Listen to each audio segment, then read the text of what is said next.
Fuiste creado para conocer y disfrutar a Dios. Fuiste llamado a estar en comunidad para que llegues a ser todo lo que Dios desea que seas. Dios te diseñó con un propósito para que pudieras ser la diferencia en este mundo, y existimos para guiarte en este viaje. Graceway. Hola amigos, ¿qué tal? Bienvenidos a este estudio del Evangelio según San Juan, y estoy tan emocionado, anticipando muchísimo este estudio, porque Juan capítulo 4, estamos en Juan capítulo 4 en esta ocasión, y para mí este capítulo, esta historia es algo fenomenal. Es muy genial ver cómo es que Jesús sabe compartir su persona, su fe, se puede decir, con esta mujer samaritana. Así que Juan capítulo 4, este es el enfoque de Jesús con esta mujer samaritana, y cada vez que voy a este pasaje, no sé cuántas veces he leído este capítulo, no sé cuántas veces he enseñado, he predicado este capítulo, y cada vez estoy aprendiendo algo nuevo. Pero el enfoque de hoy es la intencionalidad. O sea, podríamos tomar muchos rumbos acá en Juan capítulo 4, pero cuando estamos hablando de la necesidad y cómo compartir nuestra fe, una palabra me es importante: la intencionalidad, porque lo que podemos ver aquí es algo que no sucedió así nomás, sino que el Señor Jesús, con mucha intencionalidad, tiene este encuentro con la mujer samaritana. Y específicamente, yo creo que el ejemplo de Jesús nos enseña la importancia de ser intencionales en cuanto a tres cosas: acciones intencionales, palabras intencionales y amistades intencionales. Yo creo que necesitamos estas tres cosas en nuestras vidas si vamos a compartir con eficacia la fe que tenemos en el Señor Jesús. Así que desde un principio, aquí en Juan capítulo 4, el versículo primero, la palabra del Señor dice así, y a propósito estoy leyendo de la Reina Valera 2015. Cuando Jesús se enteró de que los fariseos habían oído que Jesús hacía y bautizaba más discípulos que Juan, aunque Jesús mismo no bautizaba sino sus discípulos, dejó Judea. Jerusalén está en Judea, y se fue otra vez a Galilea, en el norte, por el lago, donde Jesús estaba viviendo en aquel entonces con sus discípulos. Pero sabemos de los estudios anteriores que el ministerio público de Jesús es nuevo todavía en esta parte del Evangelio. Juan nos está contando la historia del ministerio de Jesús, y tan solo unos meses antes Jesús subió a Jerusalén para la fiesta de Pascua, y en esta ocasión entró en el templo, limpió el templo de los vendedores de animales de sacrificio, los cambistas, y fue un escándalo de primera clase, increíble. Nosotros hoy en día podemos apreciar un poco la importancia de esto, pero te digo que si eres un judío en el primer siglo, lo que hace el Señor Jesús en esta ocasión te deja con la boca abierta y los ojos tan grandes como tortillas, porque lo que el Señor hace en este caso realmente es algo tan sorprendente, es increíble. No sé qué más decir, pero resultó en mucha controversia. Había dos sectas muy grandes de judíos en aquel entonces: los fariseos, los saduceos, como denominaciones de hoy en día. Digamos, por un lado los bautistas, por el otro lado los de la Asamblea de Dios, o no sé qué, puedes poner metodistas, luteranos, presbiterianos, lo que fuera, católicos. Pero en aquel entonces eran los saduceos y los fariseos.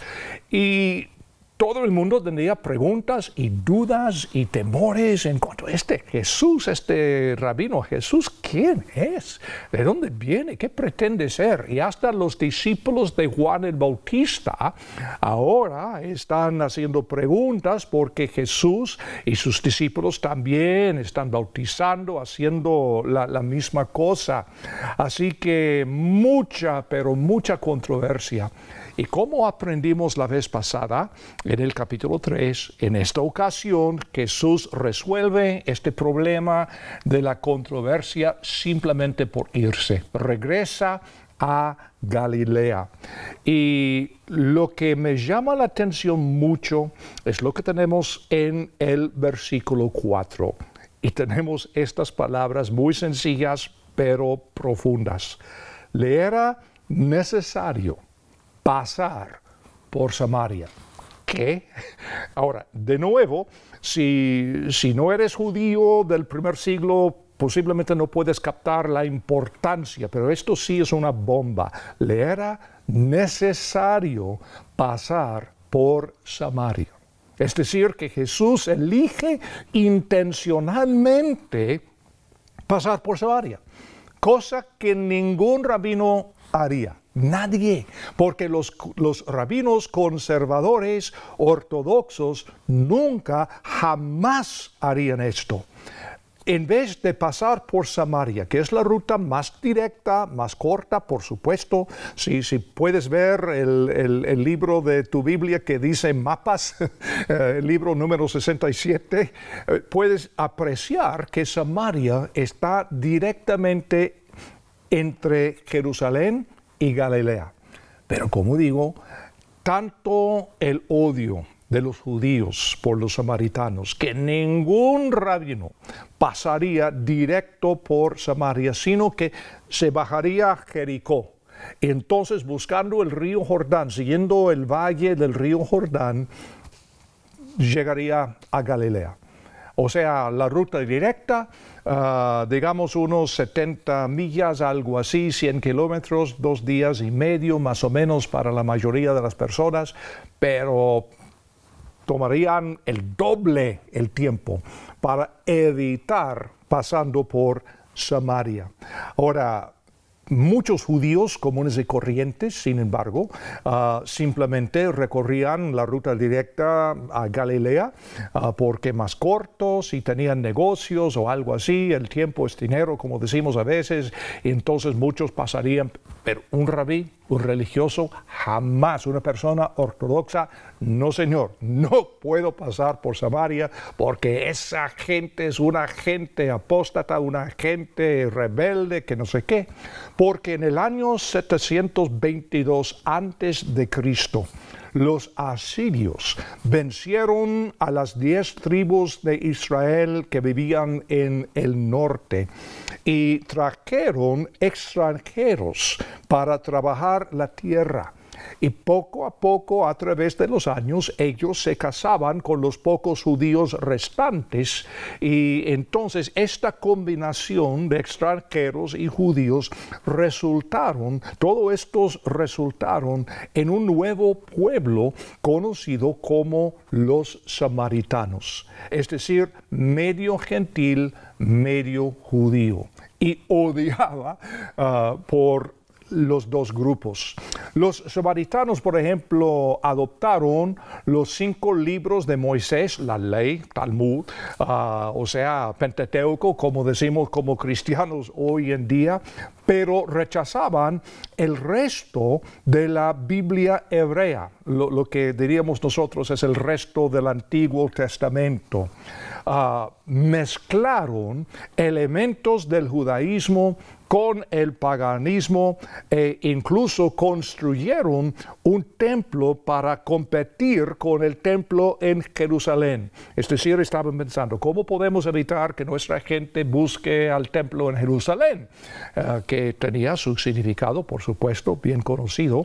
Entonces la respuesta fue, vamos a construir nuestro propio templo aquí en Samaria. Y es precisamente lo que hicieron. Pero en el año 128 antes de Cristo, los judíos destruyeron este templo. Y como te puedes imaginar, la situación se volvió aún más terrible todavía. No puedo decirlo de una forma demasiado fuerte, que los judíos odiaban a los samaritanos y viceversa. Los judíos los consideraban herejes. Y durante los días del rey Herodes el Grande, los líderes judíos en Jerusalén desarrollaron leyes relacionadas con los samaritanos, o sea, a este grado, para que un rabino viajara a través de Samaria y hablara con una mujer como lo que hizo Jesús en esta ocasión, pues le quitan su posición de rabí sin pensarlo dos veces. Y algo que sucede para pasar la noche en Samaria, esto podría quitarle su posición de rabí y podrían confiscar su propiedad, sería removido del rollo del templo de por vida y todos sus familiares también. O sea, cosa seria hablar con los samaritanos para un rabí. Aunque, como digo, gente común y corriente muchas veces pasaron por ahí, no quedándose, pero pasando ahí porque es la ruta más directa. Así que, como rabino judío, cuando Jesús toma esta decisión y dice, me es necesario pasar por Samaria, algo grande sucede, algo importante tiene que suceder si el Señor Jesús quiere de una forma intencional pasar por Samaria. ¿Qué? ¿Qué sucede? ¿De qué se trata? Juan 4, versículo 5.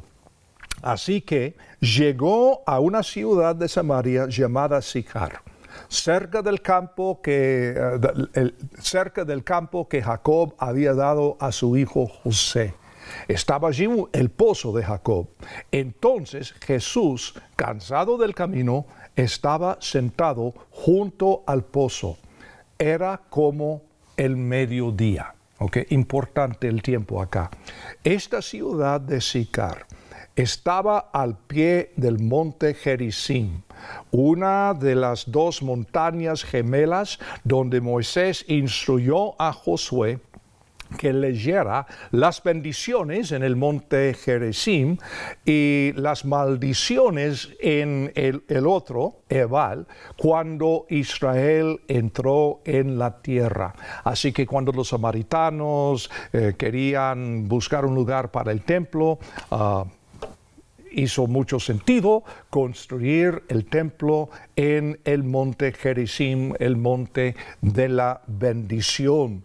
Así que por eso, cerca de media milla, más o menos 1 kilómetro, dependiendo del país en que donde estás. Si estás en el sur, son kilómetros. Si estás aquí en los Estados Unidos, hablamos de millas. Pero cerca de media milla al oeste de Sicar fue la tierra que Jacob le dio a su hijo Josué.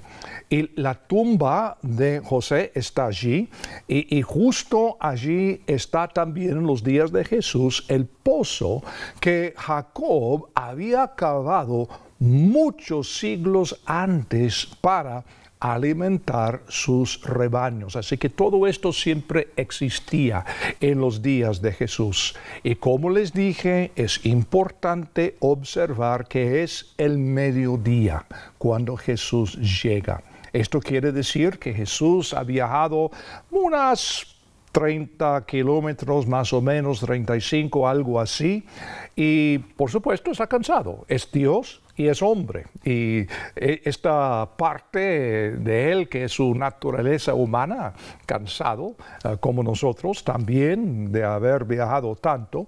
Y entonces dice el versículo 7, esto es lo que sucede. Primero, una acción intencional. Le es necesario pasar por Samaria. Tomó una decisión, una acción intencional, pero ahora va a establecer una amistad muy intencional también. Lo vemos aquí en versículo 7. Vino una mujer de Samaria para sacar agua. Y Jesús le dijo, dame de beber. Ahora, la primera vez que veo esto en la Biblia como recién convertido, digo, ¿qué? ¿Qué rudo? ¿Qué bruto Jesús? ¿Qué pasa? ¿Le pasa un baldía o lo que sea? Dame de beber. No es exactamente el sentido en que ella toma estas palabras, y de esto hablamos después. Pues los discípulos habían ido a la ciudad a comprar de comer. Está cansado, tiene hambre, los discípulos van a la ciudad próxima, Jesús está descansando cerca de este pozo de Jacob. Ahora, viene esta mujer samaritana. Muchas especulaciones sobre esta mujer. ¿Por qué viene al mediodía? Porque la mayoría de las mujeres que vienen a buscar agua vienen temprano de mañana, después del amanecer del sol o en la tarde. O sea, al bajarse un poco el sol, porque al mediodía hace un calor insoportable. Entonces, Jesús está ahí en este tiempo de mucho calor.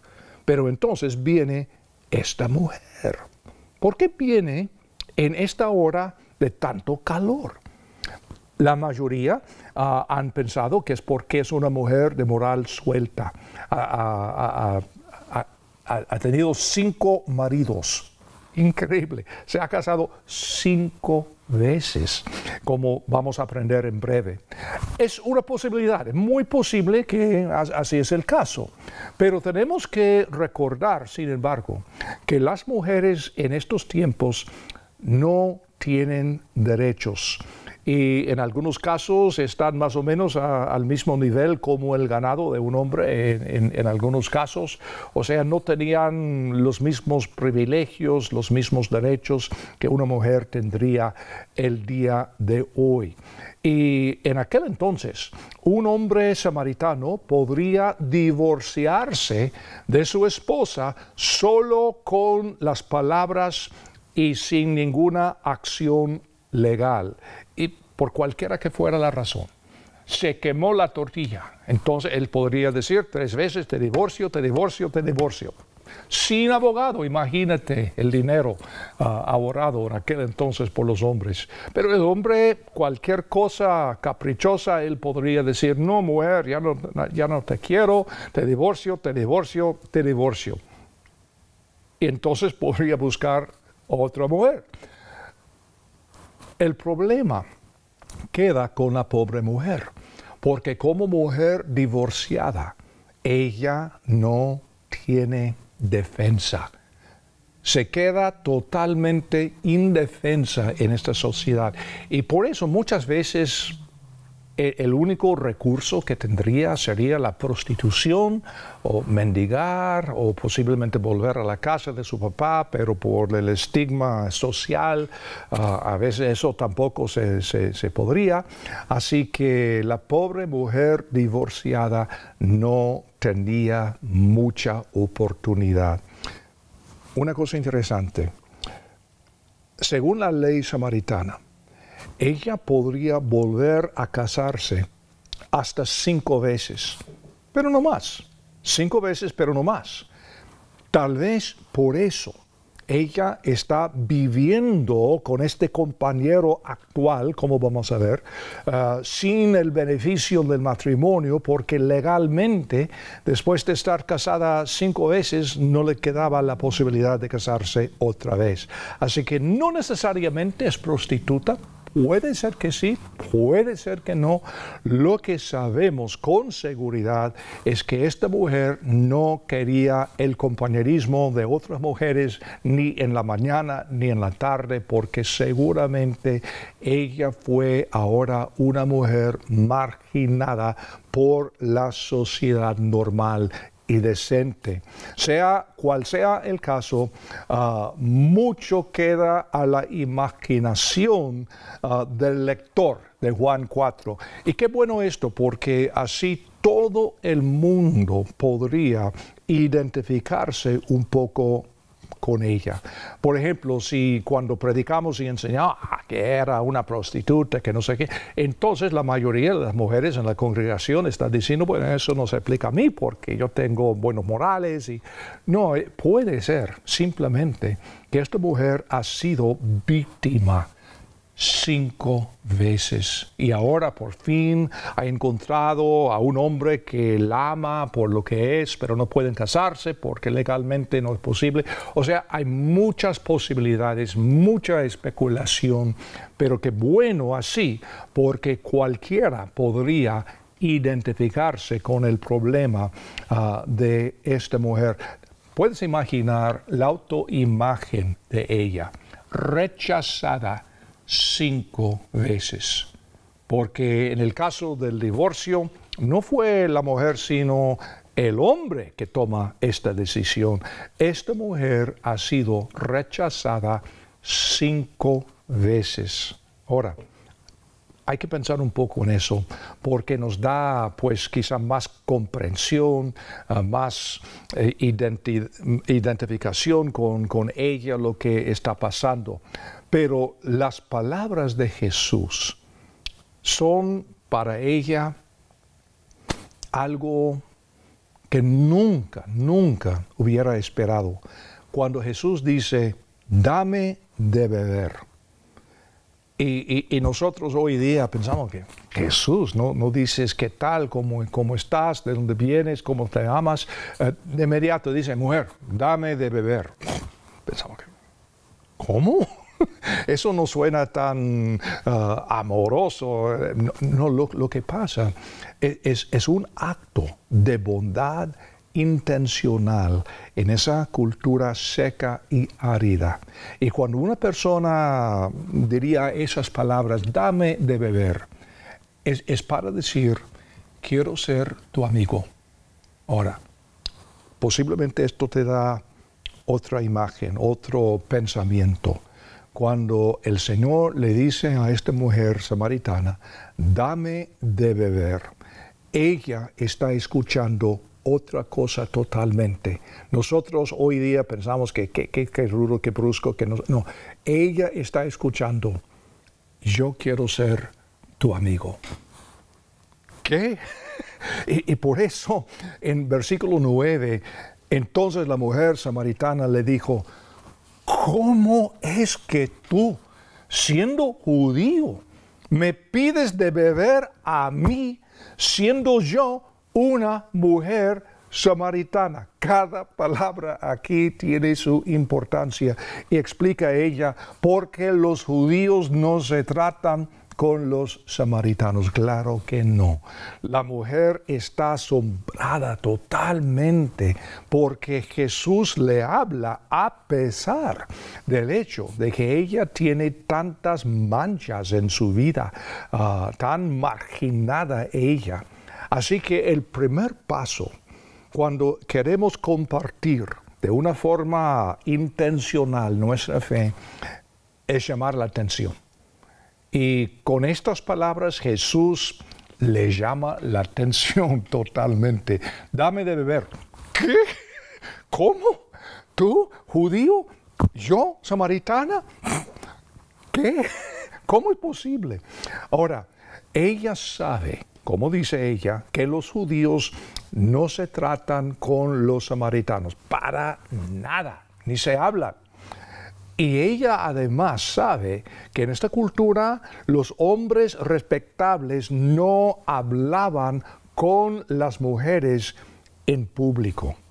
Y un rabino, y es muy posible que por su forma de vestir, por un hilo azul que atravesaba su ropa, es posible que por eso la mujer sabe sin palabras que es judío y además que es rabí. Hoy día, aunque estamos en el mismo país, muchas veces uno puede saber por la forma de vestir, su porte, todo esto, que una persona viene de tal pueblo, de tal lugar, que tan rango social o lo que fuera. Entonces ella sabe lo que está pasando. Y un rabino no pudo hablar con una mujer en público, ni con su propia esposa o su propia hermana. Imagínate. Así que esta mujer con este entendimiento queda totalmente asombrada que Jesús quiere hablar con ella. Y además, no solo eso, los judíos nunca beberían de un vaso tocado por un samaritano. Con esta clase de prejuicio, todo esto, o sea, cada cosa aquí es importante. Y cuando estamos pensando en esto, vamos a recordar lo que pasó en el capítulo 3 con otro encuentro que tiene el Señor Jesús. En capítulo 3, Jesús tiene este encuentro con Nicodemo, el gran maestro de los judíos, un fariseo, alguien con tanta importancia religiosa. Y ahora, en el siguiente capítulo, tiene este encuentro íntimo con esta mujer samaritana. Y qué contraste más increíble. Hombre, mujer. Judío ortodoxo. Mujer marginada. Destacado líder religioso. Mujer divorciada 5 veces.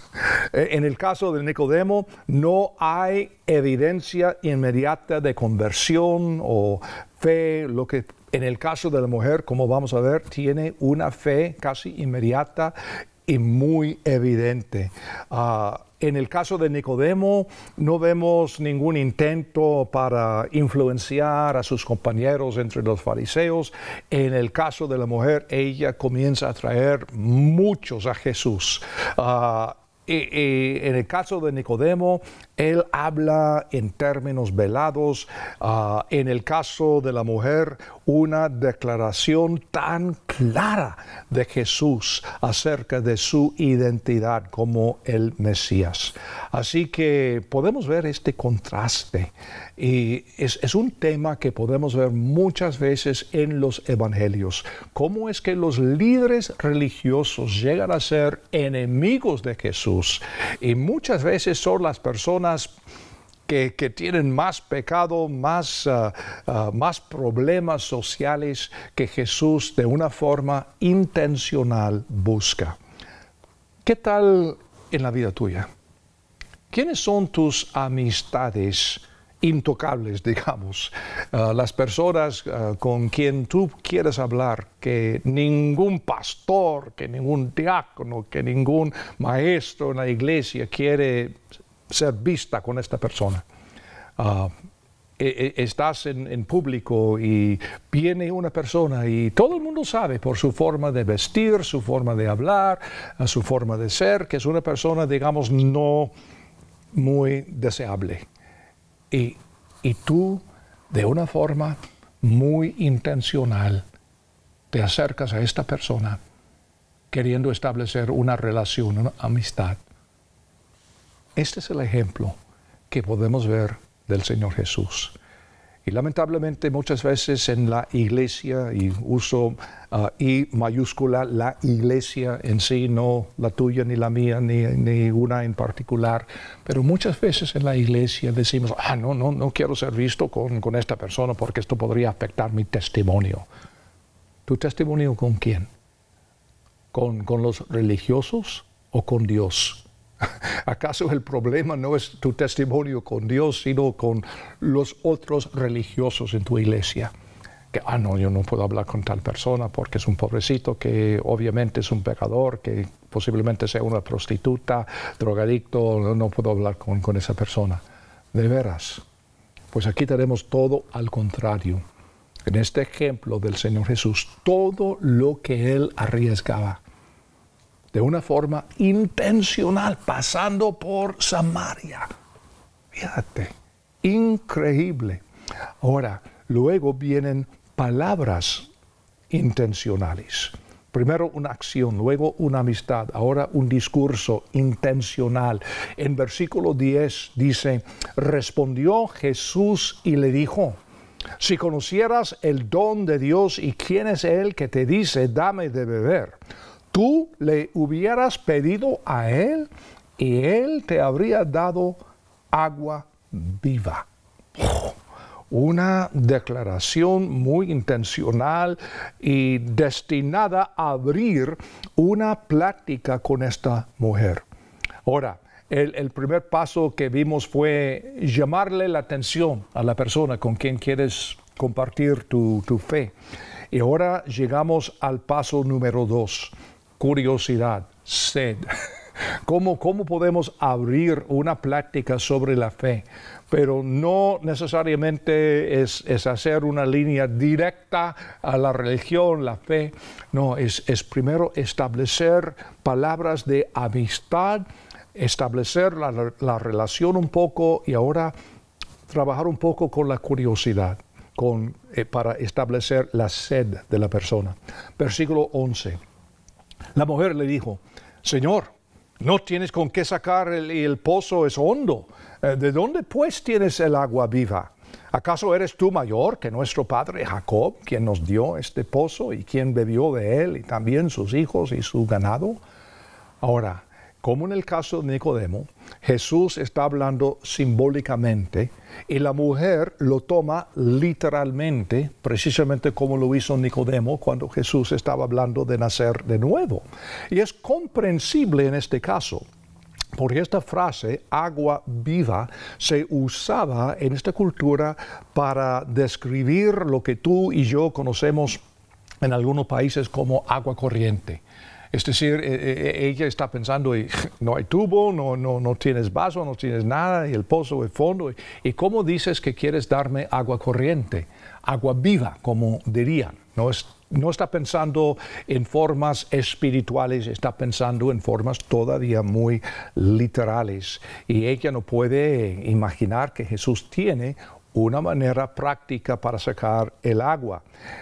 Parece, sin embargo, que puede ser que esta mujer está pensando en algo más. Cuando ella dice estas palabras, ¿es sarcástica, es curiosa o simplemente siendo insensible cuando dice, ¿eres mejor que nuestro padre Jacob?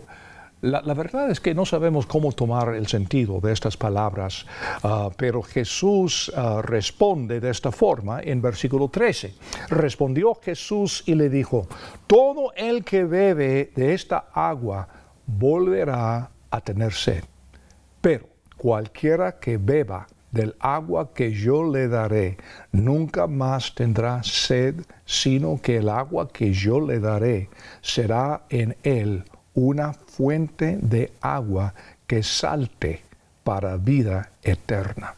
Jesús le da una explicación clara, muy directa, pero es difícil verlo en el castellano, pero leyendo esto en griego, Jesús está usando un pronombre neutral, cualquiera, cuando se dirige a la mujer, que en realidad es un cumplido, indicando que aunque es mujer samaritana, aunque es mujer de moral, digamos, dudoso, que ella tiene el mismo derecho y el privilegio que los hombres, cualquiera. Y está claro en el griego que está hablando a ella como mujer. Ella tiene todos los mismos derechos y privilegios que los hombres, en el caso de esta agua viva. Y más que la vida eterna, que claro, tiene que ver, el agua que Jesús ofrece es una vida que brota dentro de uno y se desborda continuamente hacia afuera como un pozo artesiano. Surge en la vida eterna, por supuesto, pero comienza ahora mismo en una vida refrescante, vigorosa, emocionante, una vida abundante que nunca antes esta persona había experimentado. Todo esto el Señor Jesús está ofreciendo. Y ¿sabes qué? Siempre nos está ofreciendo lo mismo. Y lamentablemente muchas veces cuando estamos tratando de compartir la fe, solamente hablamos de la vida eterna. Muchas personas como esta mujer no quieren pensar en la vida eterna, quieren pensar en el día de hoy. Por eso estoy en el pozo al mediodía, oye. es porque tengo problemas, nadie quiere aceptarme, yo soy una persona marginada que no sé de dónde viene la comida ni nada. O sea, hermanos, es cierto que Cristo nos ofrece vida eterna, pero más que eso, Cristo nos ofrece vida ahora mismo, el día de hoy, que afecta todo aspecto de la vida. Este es el mensaje que tenemos. Y claro que es una vida que nunca termina, una vida que sigue para toda la eternidad. Y cuando estamos compartiendo la fe, es esencial comunicar estos datos también. Ahora, la mujer le dijo, versículo 15, Señor, dame esta agua para que no tenga sed ni venga más a sacarla acá. Es obvio que ella está pensando en el momento actual. Todavía no está pensando en vida eterna, en el cielo, ni nada. Está pensando en, Señor, si tú puedes darme un agua así, dame esa agua, porque no quiero venir acá al mediodía todos los días. Y en versículo 15, y a propósito, este es el tercer paso. Ella ahora quiere esa agua. Y si estamos compartiendo la fe, nunca jamás vamos a ganar el argumento. Nunca vamos a poner tantas razones y todo esto que la persona va, que tú tienes la razón. Yo ahora voy a aceptar a Cristo. No. Tenemos que establecer esta sed, esta relación, luego la sed, y luego la persona tiene que decir, yo quiero lo que tú tienes. Lo que tú tienes es lo que yo quiero. Este es el paso a que queremos llegar. Está bien. Ahora, de este punto en adelante, todo depende de Jesús. No de sus acciones, no de sus creencias, sino depende de Jesús. Y por eso en versículo 15, Jesús le dijo, ve, llama a tu marido y ven acá. Respondió la mujer y le dijo, no tengo marido. Le dijo Jesús, bien has dicho. Sin juicio, sin condenación, simplemente, bien has dicho, no tengo marido, porque 5 maridos has tenido, y el que tienes ahora no es tu marido. Esto has dicho con verdad. Imagínate la emoción de esta mujer.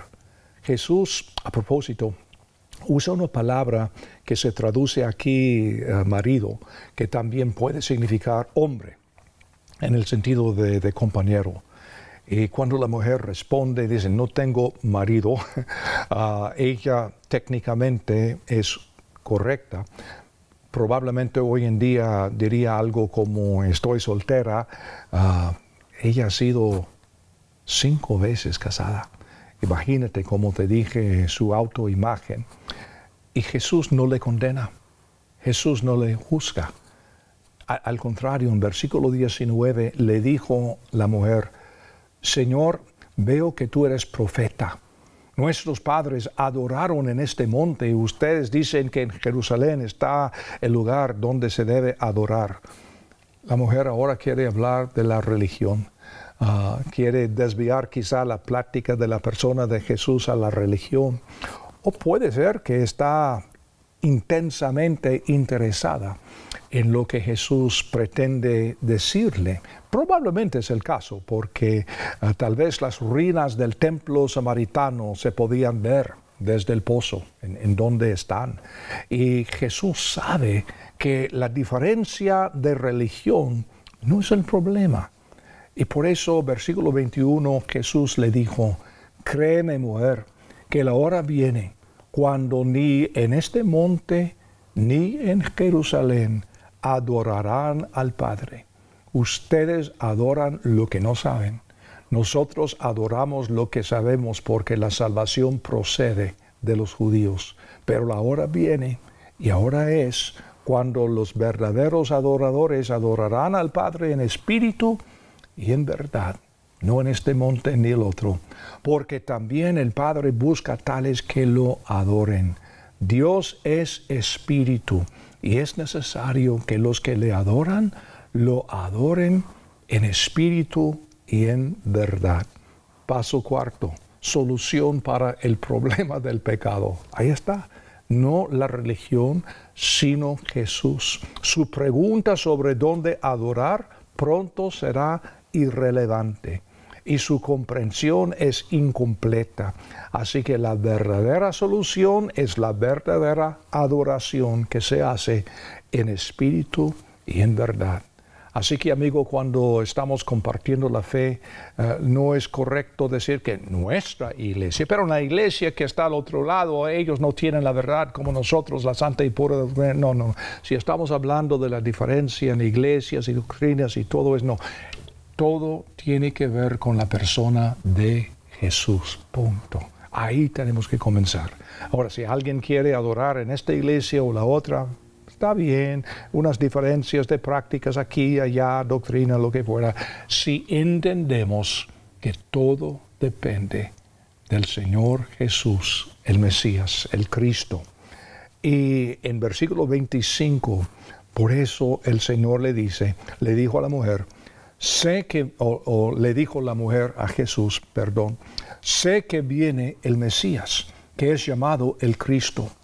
Cuando Él venga, nos declarará todas las cosas. Ahora fíjate, Jesús le dijo, yo soy el que habla contigo.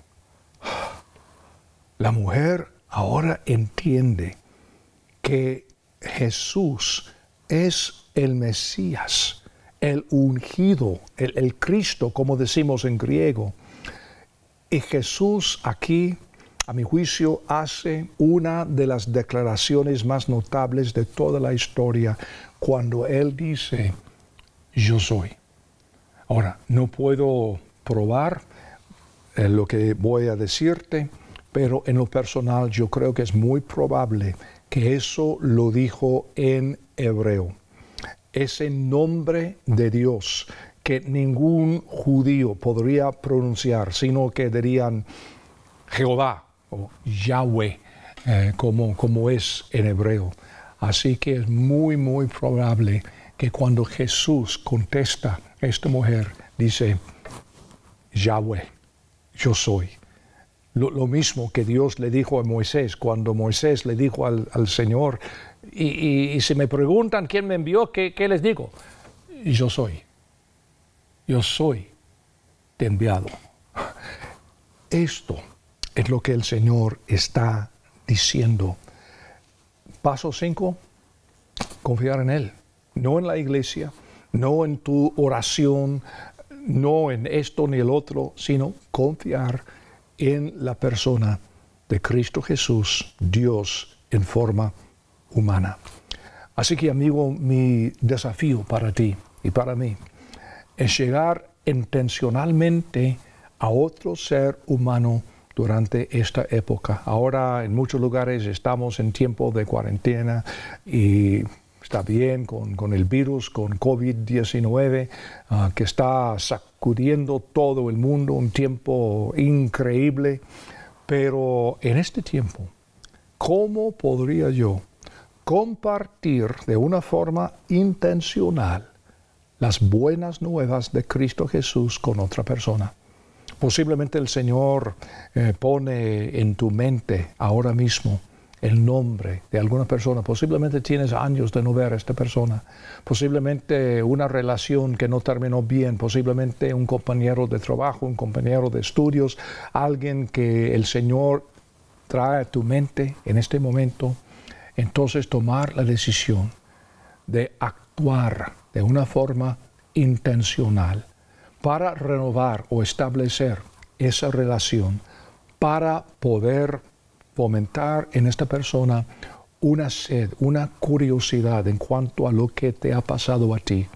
Y esto te da una oportunidad divina para compartir con palabras intencionales el mensaje de Cristo Jesús, para establecer claramente que todo tiene que ver con Jesús, no con mi iglesia ni la tuya, no con mi doctrina ni la tuya, sino con la persona de Cristo Jesús. ¿Qué cosa sería si después de haber estado en este estudio, 3, 4, 5 o más de ustedes podrían hacer esto, ¿qué podría hacer Dios aún en un tiempo de cuarentena? Hacer algo poderoso.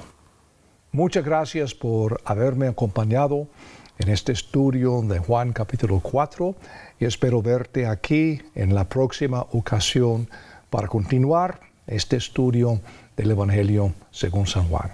Que Dios te bendiga grandemente. Hasta luego.